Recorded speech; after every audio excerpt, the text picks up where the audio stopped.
warahmatullahi wabarakatuh. Halo sobat calon-calon mahasiswa baru UIN Antasari Banjarmasin. Pada podcast Posma kali ini bersama saya Syifa Leda Muhammad dari bidang minat dan bakat. Di sini kita akan membahas tentang program unit pengembangan bahasa dengan narasumber yang sangat luar biasa, yaitu beliau adalah Kepala Unit Pengembangan Bahasa UIN Antasari Banjarmasin bersama kita yaitu Ibu Dr. Fatwiyah LCMPD. Assalamualaikum Ibu. Waalaikumsalam warahmatullahi wabarakatuh.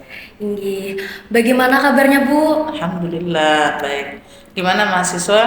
Calon mahasiswa ya, calon mahasiswa UIN Antasari Banjarmasin. Jadi Ibu, bagaimana perjalanannya sampai ke sini? Apakah lancar atau ada kendala Bu?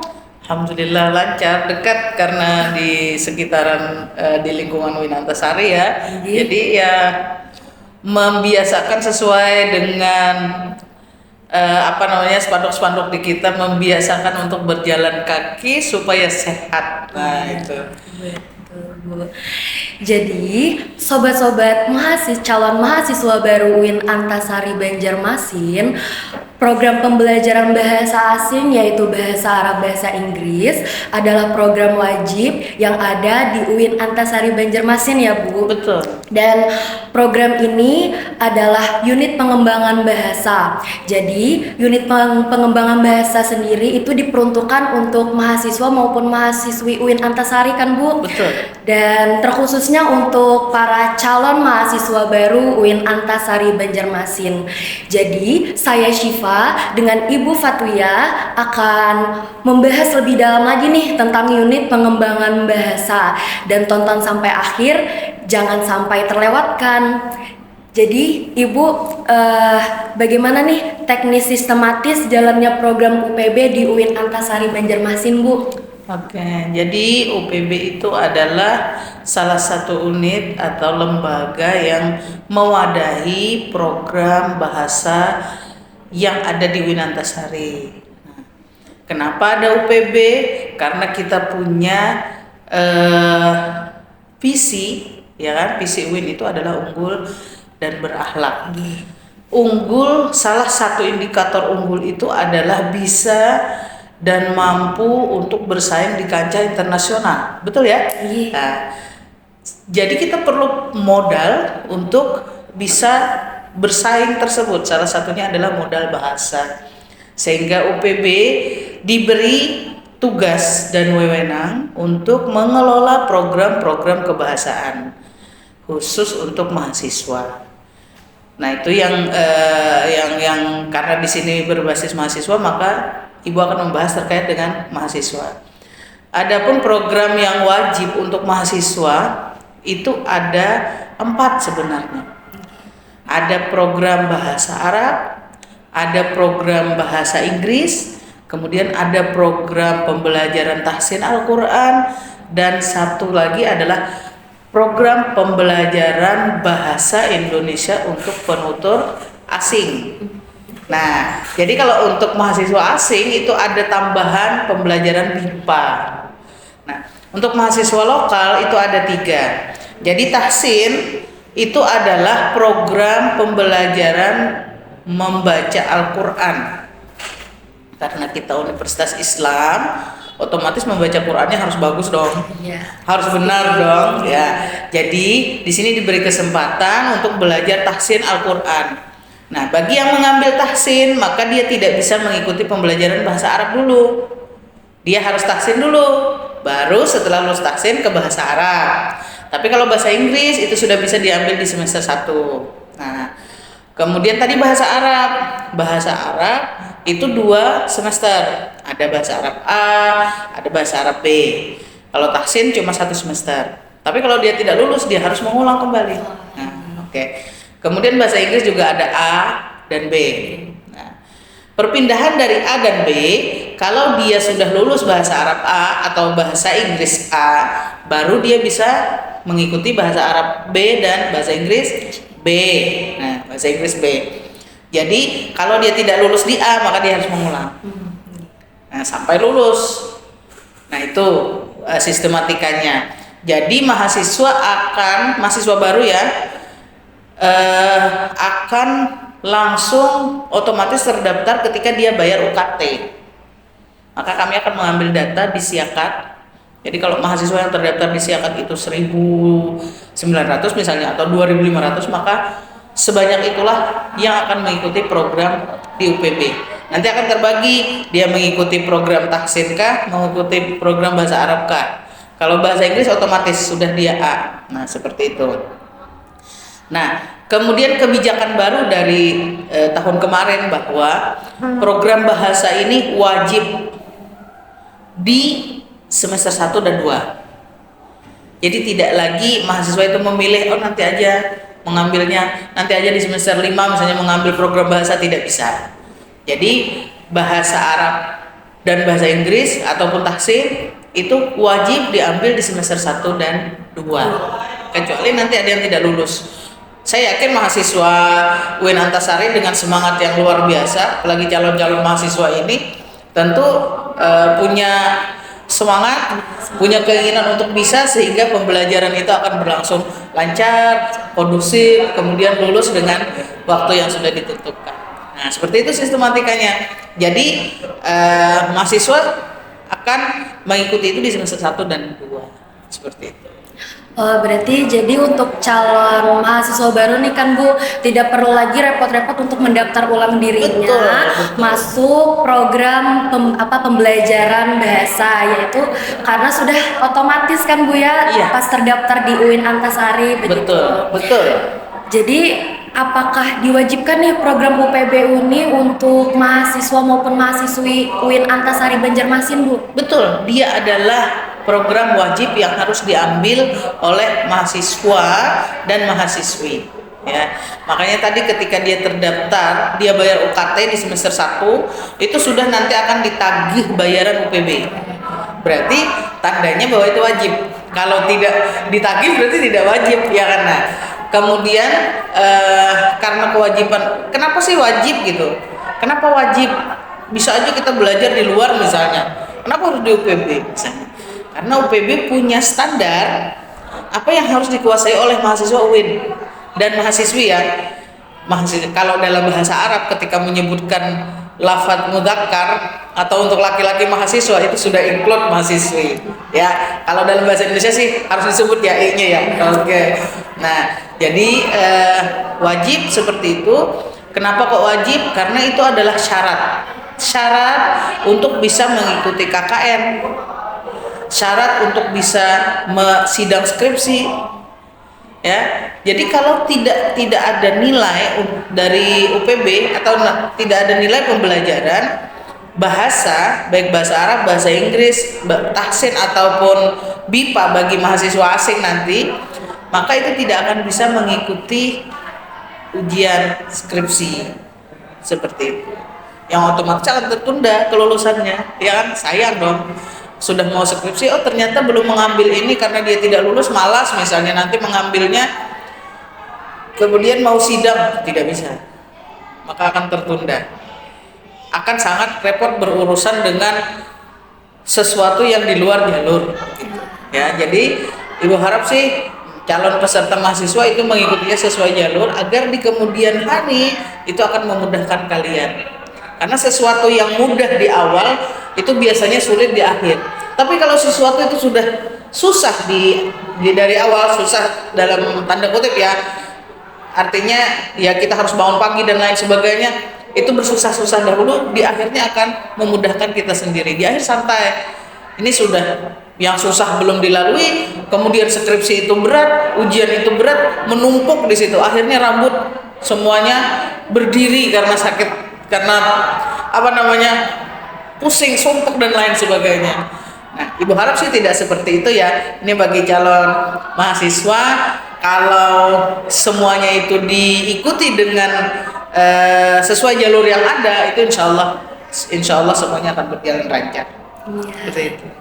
seperti yang kita dengar sendiri, berarti unit program bahasa itu adalah unit program yang wajib kita ikuti ya Bu, Betul. karena itu adalah salah satu persyaratan dari KKN, skripsi, dan lain sebagainya.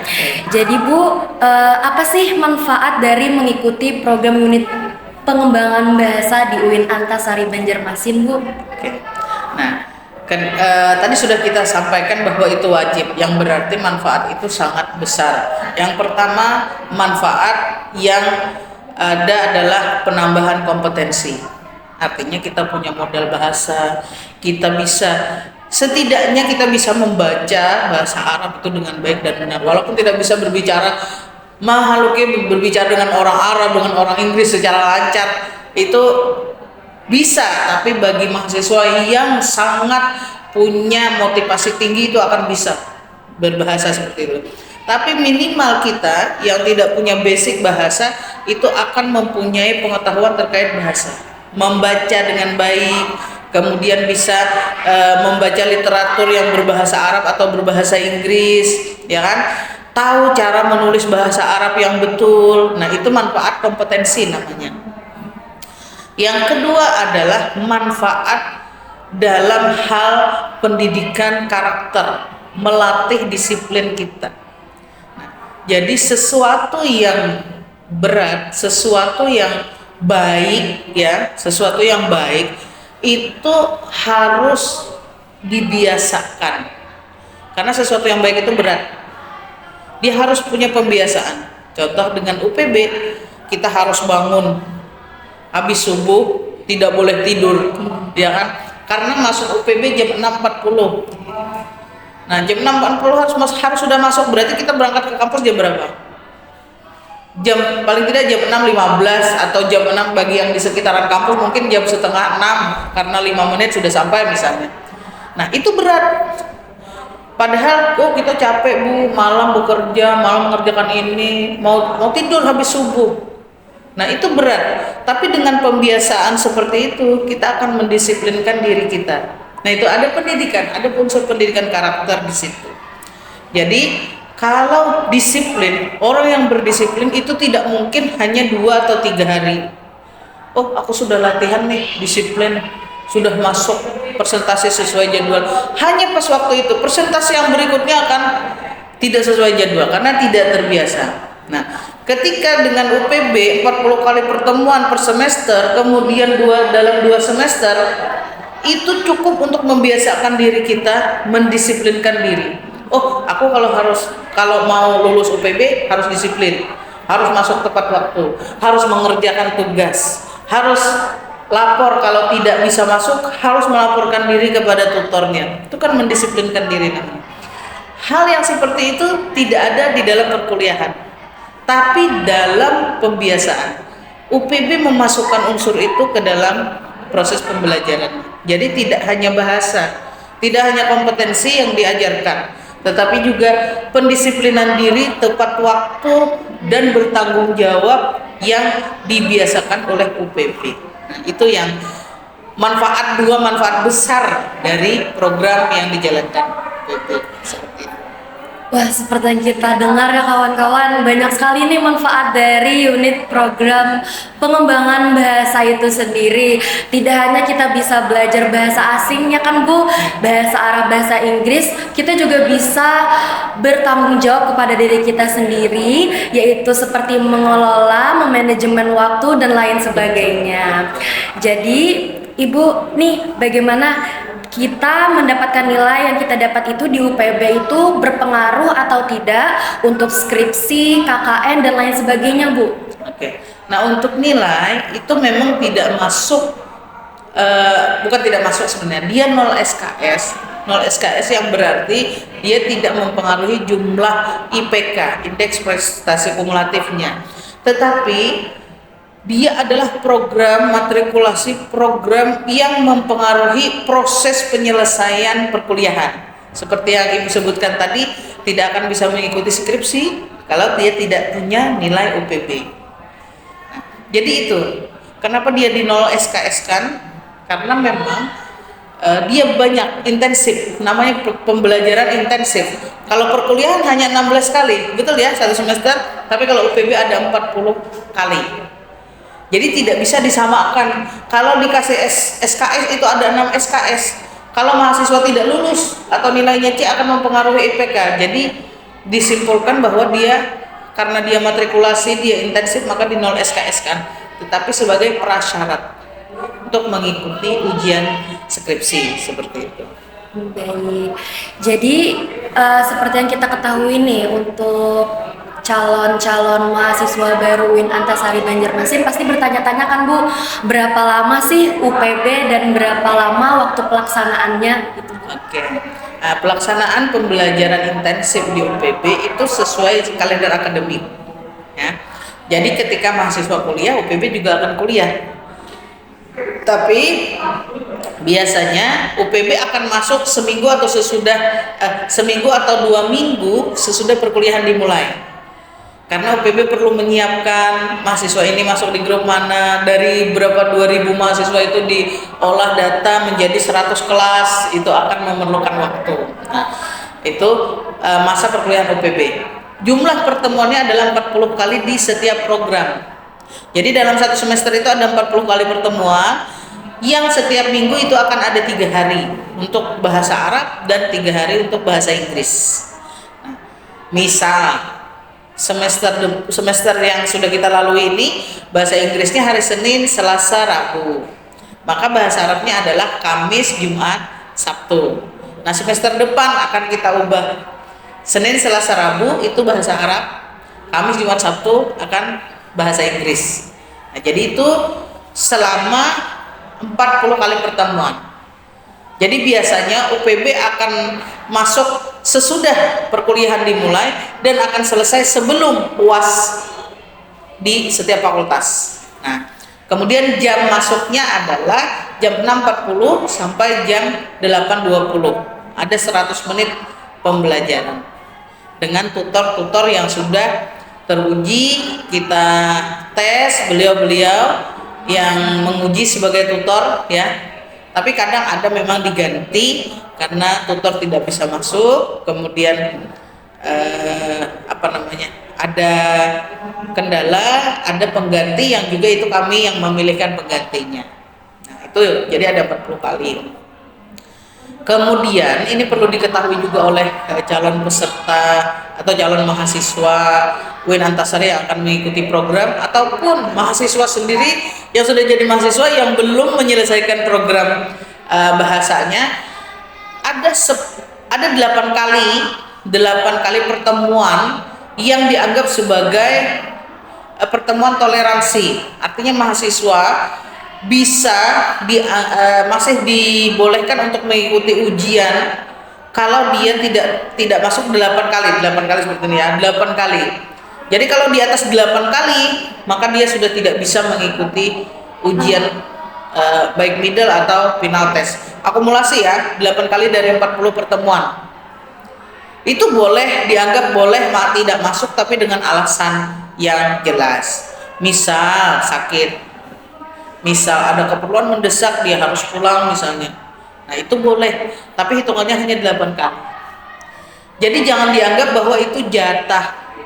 Nah, biasanya mahasiswa yang ada itu jatah, katanya jatah tidak masuk. Kita ngambil jatah aja 8 kali itu nggak usah masuk. Nah, mengambil jatahnya di awal-awal, terus di akhir-akhir dia sakit. Akhirnya lebih dari 8 kali, akhirnya tidak bisa mengikuti. Yang rugi siapa? Kita sendiri, ya kan? Mengulang lagi satu semester, bayar lagi, waktu lagi. Nah, jadi Ibu harap itu perlu difahami bahwa jatah toleransi itu bukan jatah tidak masuk yang sembarangan, yang hendak libur, jatah libur, bukan. Tapi itu adalah jatah kalian sakit. Manusia loh, manusiawi sakit, manusiawi ada kerjaan. Disitulah jatahnya 8 kali. Nah, jadi Ibu harap juga itu bisa difahami ya. Sama tutor juga punya jatah 7 kali. Satu aja bedanya dengan tutor. Tutor ketika dia 7 kali tidak masuk, lebih dari 7 kali tidak masuk, batas maksimalnya 7, maka dia akan dapat evaluasi. Ada bintang di belakang namanya. Bisa nanti turun menjadi pengganti saja, dia tidak mendapat kelas atau dia tidak diajak untuk mengajar lagi, seperti itu ya. Jadi mohon diketahui itu seperti itu ya. Oke. Baik, berarti kita ketika unit program pembelajaran bahasa asing ini sangat harus minimalisir diri kan Bu ya, harus memanajemen waktu lagi, setidaknya tidak terbuang nih waktu yang Betul. sudah diberi kesempatan seperti itu. Betul. Jadi Bu, di sini kan ada tahsin, ada pembelajaran bahasa Arab, bahasa Inggris maupun bahasa Indonesia bagi mahasiswa luar kan Bu. Iya. Jadi apakah itu ada hal bagi calon-calon mahasiswa baru untuk tidak lulus Bu? Oh, yang mempengaruhi ketidaklulusan maksudnya ya? Iya. Oke. Yang paling biasanya paling utama menjadi hal menyebabkan mahasiswa itu tidak lulus adalah ketidakhadiran. Nah, karena menurut kami, saya orang bahasa Arab ya, orang bahasa Inggris, belajar bahasa itu walaupun kita tidak aktif tapi kita mendengar, maka itu adalah sebuah pembelajaran. Makanya dalam bahasa itu ada mendengar, berbicara, membaca, dan menulis. Mendengar itu sudah proses belajar. Nah, kalau dia tidak masuk apa yang dia dengar, maka dia tidak dalam proses belajar. Nah, sehingga kehadiran itu sangat penting. Makanya ada jatah toleransi, bukan jatah libur, jatah toleransi yang diberikan kepada mahasiswa. 8 kali itu sangat banyak. Lumayan mempengaruhi pendapatan kompetensi bagi mahasiswa. Nah, jadi itu hal itu yang biasanya menjadi masalah utama ketidaklulusan ya mahasiswa. Kalau masalah ujian itu ada lisan dengan tulis, maka itu akan sangat membantu. Kalau lisannya kurang mampu tapi tulisannya mampu, itu akan membantu. Saya rasa itu tidak terlalu berpengaruh karena kompetensi masing-masing sudah diatur di kelas masing-masing. Jadi ujiannya pun sesuai standar kelas masing-masing. Jadi yang bisa benar nilainya 80 aja, yang di kelas tidak bisa misalnya 90, itu karena sesuai materi yang sudah diajarkan. Makanya di UPB itu ada 3 buku, ada 3 tingkat, jadi tidak sama seperti itu. Jadi Ibu mengingatkan bahwa satu hal yang perlu diperhatikan dalam proses pembelajaran itu adalah kehadiran. Itu saja, kehadiran saja itu sudah sangat membantu kalian dalam proses belajar bahasa. Itu kehadiran. Oke, itu ya. Iya, kehadiran berarti ya. Jadi Ibu, jadi kan seperti yang Ibu jelaskan tadi, adanya A dan B ya tadi ya Bu. Betul. Nah itu tuh kenapa dibedakan ya Bu? Itu bukan pembedaan, tapi itu adalah keberlanjutan. Jadi bahasa Arab A buku 1, bahasa Arab B-nya buku 2. Yang materi itu adalah berkelanjutan. Artinya 1 tahun itu sebenarnya satu kesatuan, cuma hanya dibagi 2 semester karena perkuliahan kita 2 semester, ya kan? Kalau bersambung itu nanti yang bingung adalah mahasiswa, kok kami tidak libur. Nah, karena fakultas itu ada libur semester, maka juga akan kita membuat seperti di fakultas. Nah, jadi ada 2, A dan B. Makanya ketika dia tidak lulus A, maka tidak bisa meneruskan B. Karena bagaimana dia bisa meneruskan kalau yang ini aja kada bisa, kalau yang ini aja dia tidak bisa, ya kan? Nah, jadi bukan pembedaan sebenarnya. Sama, yang kompetensinya rendah dia akan di buku 1 dan buku 2. Yang kompetensinya sudah tinggi maka dia akan di buku 2 dan buku 3. Nah, itu bedanya. Ya. Sampai situ saja penjelasan dari Ibu, dan terima kasih atas partisipasinya Ibu. Dan mungkin sampai sini aja, mohon maaf apabila ada kesalahan baik dalam pengucapan atau perkataan. Akhirul kalam, Assalamualaikum warahmatullahi wabarakatuh. Waalaikumsalam.